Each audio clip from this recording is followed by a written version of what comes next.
नमस्ते दोस्तों, हम जहाँ भजन गीत गावा अच्छा लगे लाइक सब्सक्राइब कमेंट बॉक्स में ज़रूर बताएं। आरती लिए हाथ तुलसी पूजन सियानी करी। आरती लिए हाथ तुलसी पूजन सियानी करी। निकरी तो निकरी ससुर जी के चुअरी राम। निकरी तो निकरी ससुर जी के चुअरी राम। ससुया जी के जान तुलसी पूजन सियानी करी। ससुया जी के जान तुलसी पूजन सियानी करी।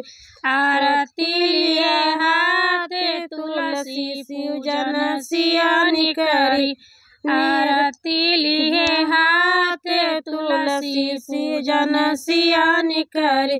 निकरी तो निकरी जैठ जी के चुअरी राम। निकरी तो निकरी जियाठ जी के चुअरी राम। जेठनिया जी के जान तुलसी पूजन सियानी करी।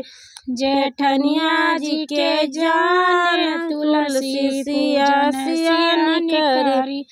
आरती लिए हाथ तुलसी पूजन सियानी करी। निकरी तो निकरी देवरा जी के चुअरी राम। निकरी तो निकरी देवरा जी के चुअरी राम।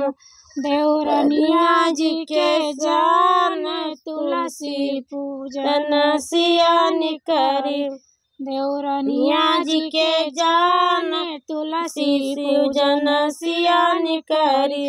आरती लिए हाथ तुलसी पूजन सियानी करी।